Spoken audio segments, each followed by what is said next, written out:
Well, good morning. I was sitting inside my house and a thought had came into my brain. And when I heard the words, it wasn't audible. Don't get me wrong, it's not anything audible, but the words that came to my mind this morning was why I am the way I am. Why I am the way I am. Now, some people might go and say, well, that's just your mental deficiency. Well, maybe so. I'll tell you the reason why I am the way I am. And I come out here and I didn't have anything written down, and I just started jotting down. And it's amazing when you start writing down stuff, things just come to you. Things just come out. You don't intend to. You don't really know what you're going to write down.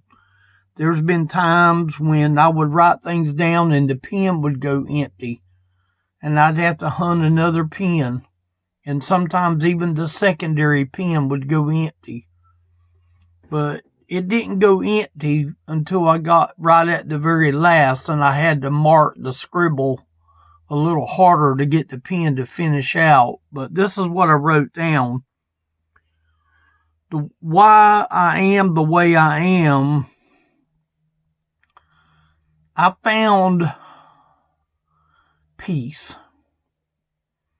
I'm not talking about peace signs like this, like it used to be years ago in the hippie movement. I found inner peace. I found a peace that money can't buy.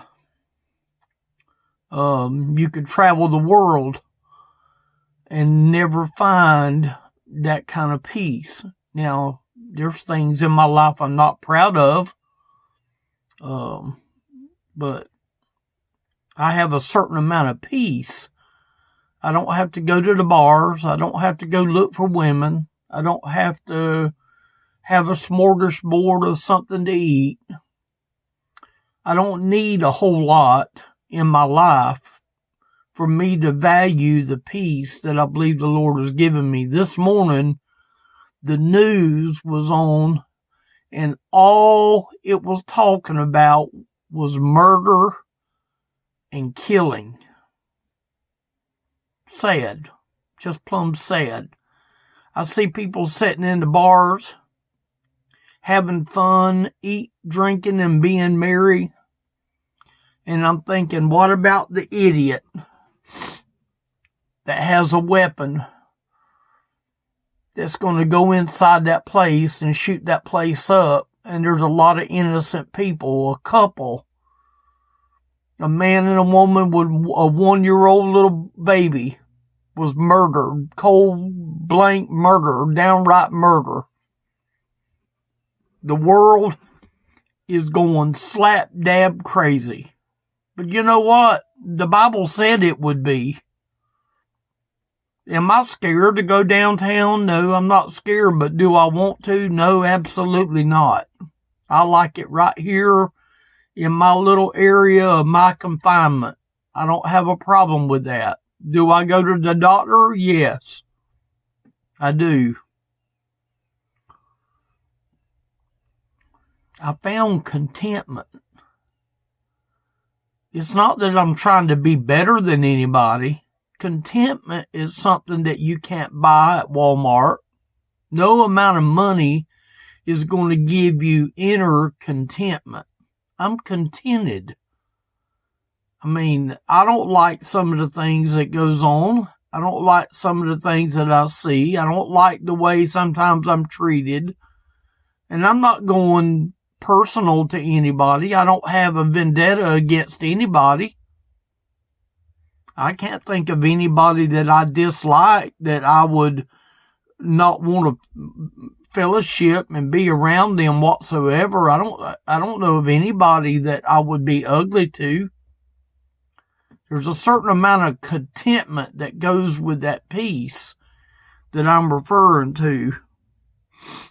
I tell you, the reason I am the way I am is I believe I have a purpose.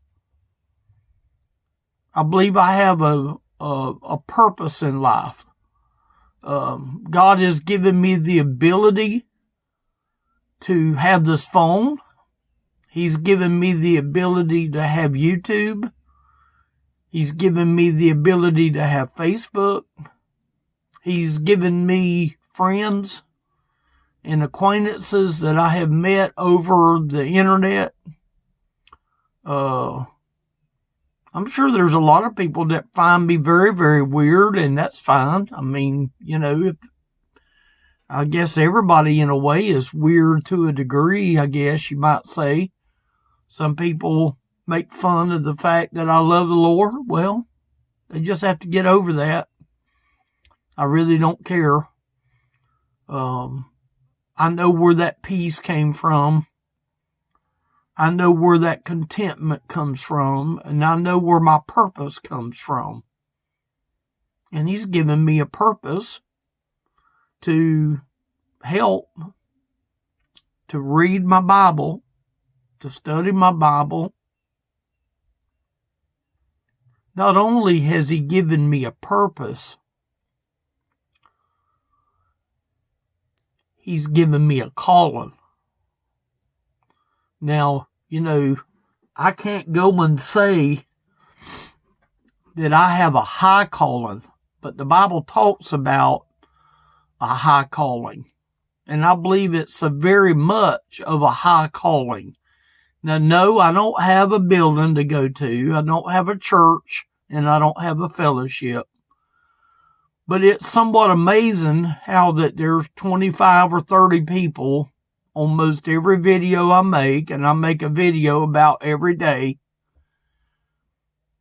that I have people that look.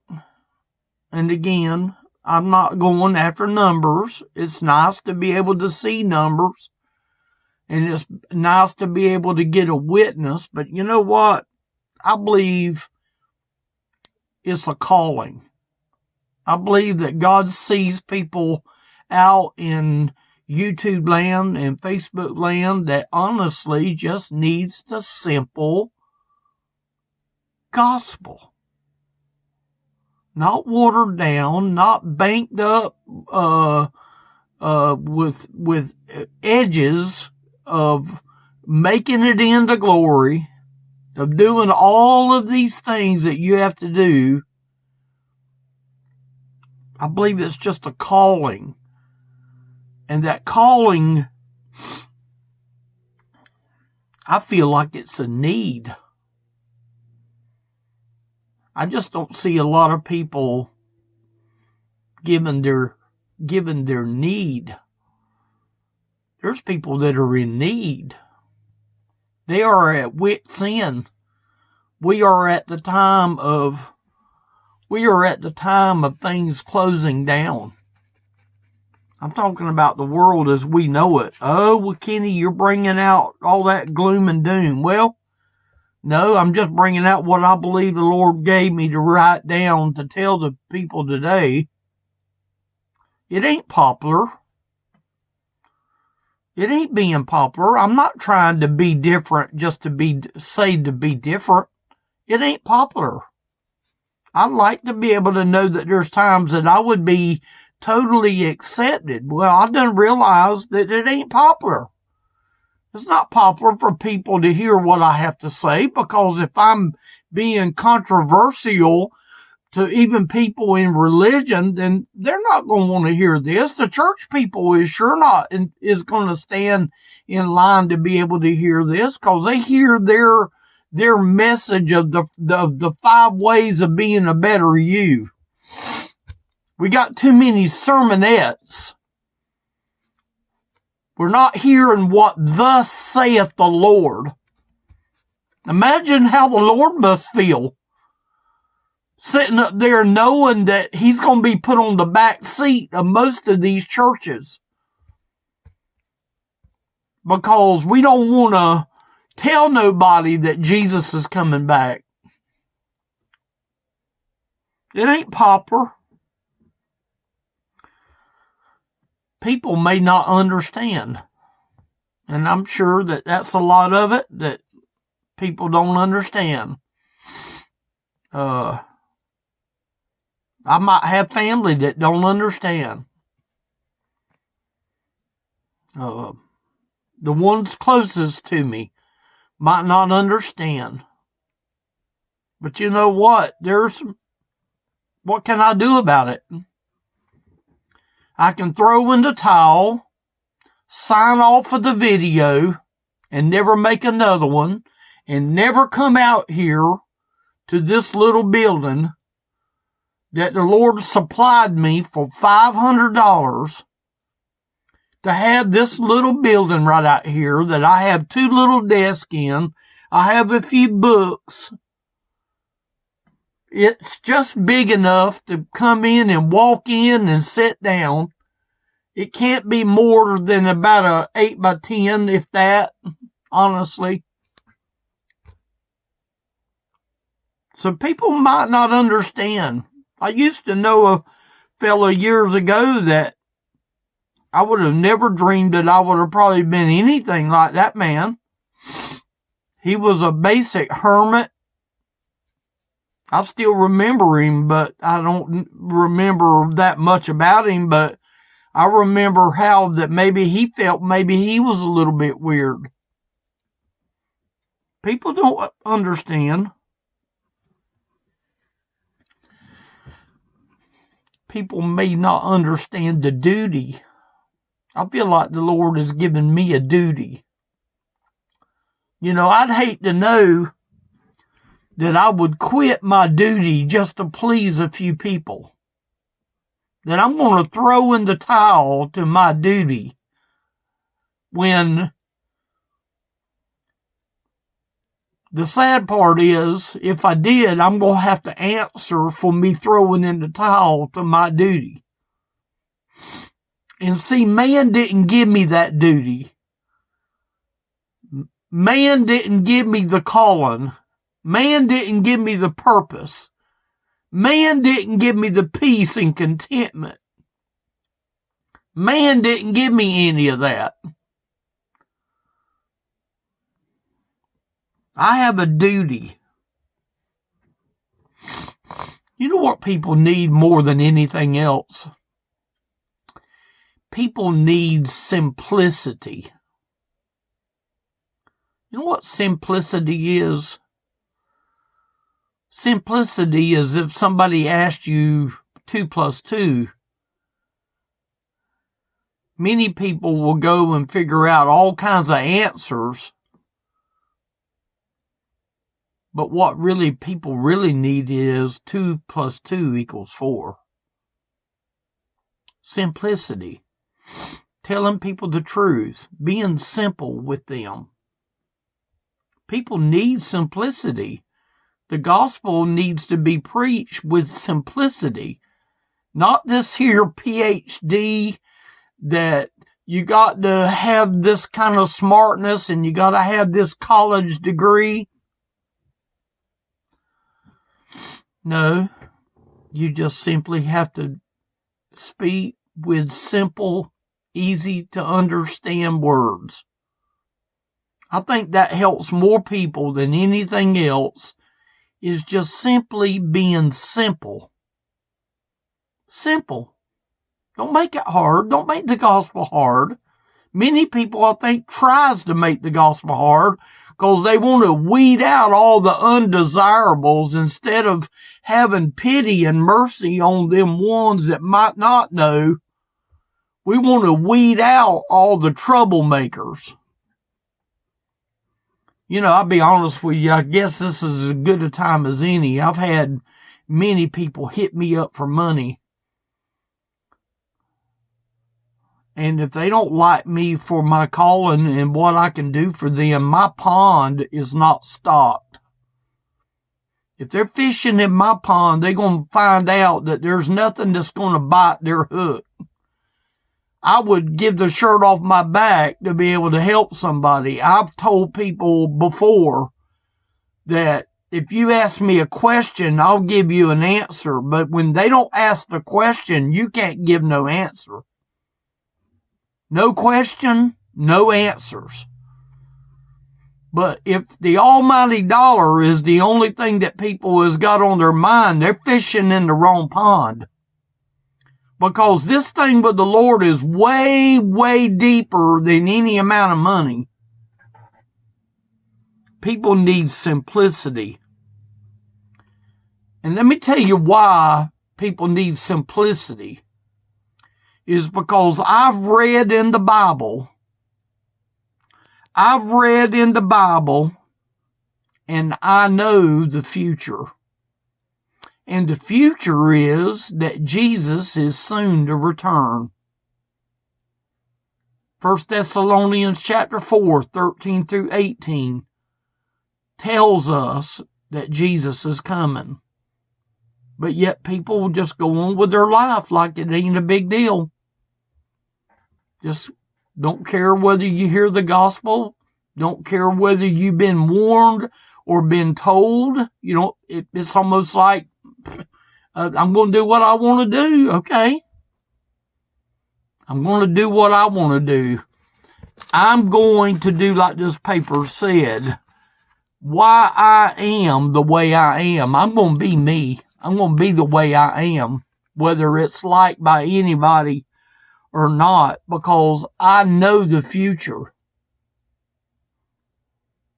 And I'll take it one step even a little bit further. I know the fate of the ones without Jesus. I know the fate with the ones with Jesus. If their testimony is really no good, if their love for Jesus is really of no value that much, people's going to stand before the Lord one day, and they're not going to be able to look at the Lord eyeball to eyeball. They're going to have their head down because they're going to be in shame when they see all of the things of heaven and they know that they displeased the Lord. You know, I don't have my daddy now. He died in 2007. But I believe if I had my daddy back, I would not want to displease him for nothing. But I don't have that option. I don't have my earthly dad. But I don't believe I would want to displease him if he was back here on earth. I would not want to displease him. I remember the words he told me before he died.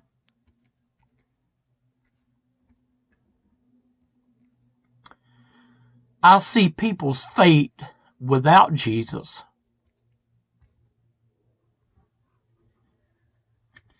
I see people's fate if they don't know Jesus and something happens to them. There was somebody that wrote on Facebook today, and maybe that sort of stirred the interest in me coming out here this morning.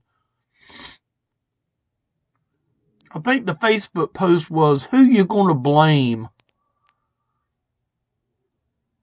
Who you going to blame if you don't end up in heaven? Who are you going to blame? You know what? I don't want nobody to blame me. I don't want nobody to go and say, well, Kenny didn't tell me. No, Kenny did tell you. And I'm going to continue to keep telling you, because on this front of this paper right here, I am the way I am because I found peace. That's the first thing I wrote down on my paper right here. I found peace. I found contentment. I found purpose. I found calling. I found a need. It ain't popular. People may not understand. I have a duty. People need simplicity. And how much they need simplicity today. I know the future. I've read the end of the Bible. I've read 1 Thessalonians chapter 4, verse 13 through 18. The Bible says that Jesus is soon to return, but yet people was just eat, drinking, and being merry. What are they going to do when the rapture comes? I see people's fate without Jesus. And let me tell you why I am the way I am. I haven't found anything more satisfying. Because I believe that the Lord very well might have put some satisfaction in me that I have yet to find anything more satisfying than what I'm doing right now. Because what I'm doing right now is better than anything I know of. Because what I'm doing right now is going to last for eternity. It's eternal. What I'm doing this morning is eternal. And when I stand before the Lord, I guess the reason I am the way I am is because I want to hear the words, well done. I don't want the Lord to see that I wasn't willing to tell people the truth, that I didn't care about the lost person, that I didn't care about being simple, that I didn't care about people's fate or their destination of when they get to where they're going. And people say, well, why didn't people tell me? No, I'm doing my very best. I don't know what else I could do. I haven't found anything more satisfying. So, why I am the way I am, I think I have pointed that out to the point that I'm done with the video. Elderly Ministry is the website. This is the YouTube channel. You can go to YouTube, log in right there. You'll find a phone number at the bottom of the video. If you click on the description, you'll see the information. You'll see the website link. You can go there and pull down the video. There's over 600 plus videos now. Take your pick of whichever one you want to look at. If you feel like talking, give me a call. There's a phone number there. I'll be glad to talk with you. If I can do anything to help, by all means, yell. Elderly Ministry is the website. This is YouTube. Leave a message when you call, and I'll return your call. We can sit down and we can talk. And if you got questions, I'll try my best to answer them. If I don't know the answer, I'll tell you I don't know the answer. Okay? I hope that this explains a little bit of why I am the way I am. I hope it helps. Thank y'all for watching.